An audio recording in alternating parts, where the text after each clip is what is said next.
नमस्कार। मुझे उम्मीद है आप अपने घर में बहुत हैप्पीली और बहुत सेफली रह रहे हैं, पूरी प्रिकॉशंस लेकर रह रहे हैं। मैं डॉक्टर जय Madan and because I am an astrologer, something very intriguing and interesting I notice जब सुबह हमारे देश के प्रधानमंत्री मोदी जी ने अपने भाषण में कहा कि हमें 5 अप्रैल को यानी कि 5 तारीख को रात को 9 बजे 9 मिनट के लिए दिया जलाना है। This is so strange. It is beautiful how the science reveal itself. Astrology एक प्रिडिक्टिव साइंस भी है, एक गाइडिंग साइंस भी है और एक रेमेडियल साइंस भी है। मोदी जी ये काम 4 तारीख को भी करा सकते थे, शाम को 8 बजे भी करा सकते थे, 7:30 बजे भी करा सकते थे, बट 9 बजे ही क्यों? 9 बजे, 9 नंबर जो है ये मार्स का नंबर है, यानी कि मंगल का। 9 बजे और 9 मिनट यानी कि मार्स का डबल इफेक्ट। तो जब मार्स आप स्ट्रॉन्ग करते हैं तो आपकी विल पावर स्ट्रॉन्ग होती है, आपके अंदर चीज़ों को लड़ने की क्षमता आती है, ये आपके अंदर इम्यूनिटी को स्ट्रॉन्ग करता है, आपकी ओवरऑल ताकत को बढ़ाता है, एक हिम्मत देता है, एक करेज देता है ये प्लैनेट।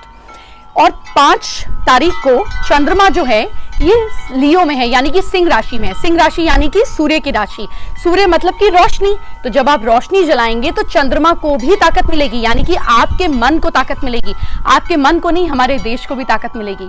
और एक बात, ये जो काल सर्प योग की सिचुएशन बन रही है जिसकी वजह से लोग रिबेल हो रहे हैं, कोई मीटिंग्स में जा रहा है, कोई घर छोड़कर भाग रहा है, कोई डॉक्टर्स को पत्थर मार रहा है, ये इस सिचुएशन को कंट्रोल करने में भी मदद करेगा। More than that you have to understand कि अगर आप दिया जलाते हैं 9 मिनट के लिए और उस समय आप मंत्रों का जाप करते हैं तो इससे साउंड एनर्जी भी क्रिएट होगी। Light and sound when combined together it is an amazing combination. आप दिया या कैंडल ही जलाएं।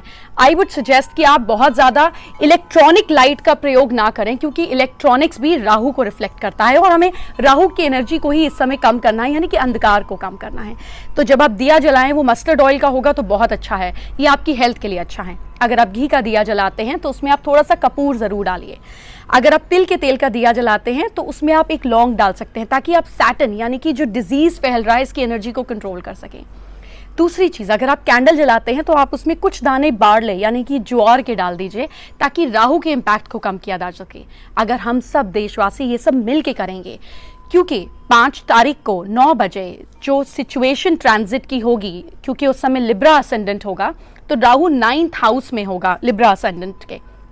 तो जब आप हम सब दिया जलाएंगे या कैंडल जलाएंगे, जो कुछ भी आप कंफर्टेबली जलाना चाहते हैं, तो 9th हाउस उस समय ब्रह्मांड में एक्टिव होगा, जिससे सारे डर खत्म होंगे, एक फाइटिंग स्पिरिट होगी। और यही नहीं, हमें एक ऊपर से ब्रह्मांड से भी मदद मिलेगी to fight this action. It is a beautiful initiative, we must do it. देखिए, जब आप बीमार होते हैं तो आप क्या कहते हैं कि अरे मुझे कुदरत ने 5 दिन के लिए वायरल फीवर बुखार दे दिया है, मैं तो बुखार में ही रहने वाला हूँ, मुझे इससे फाइट नहीं करना। हम ऐसा नहीं करते हैं। We take precautions, we visit a doctor and we take medicine जो 5 दिन के वायरल फीवर को तोड़ सके। आप पैरासीटामोल लेते हैं, क्रोसिन लेते हैं और बार बार लेते हैं। ठीक इसी तरह से एस्ट्रोलॉजी भी काम करती है। It guides you, it predicts for you, and it also gives you remedy. It is a beautiful remedy. We must do it all together. Let's combine and utilize this strength, not to create any superstition, but to create strength amongst ourselves. I hope हम सब मिलके खूबसूरती से हर एक जना individually अपने अंदर के अंधकार को भी खत्म करेगा और बाहर के अंधकार को भी खत्म करेगा। Let's all fight together.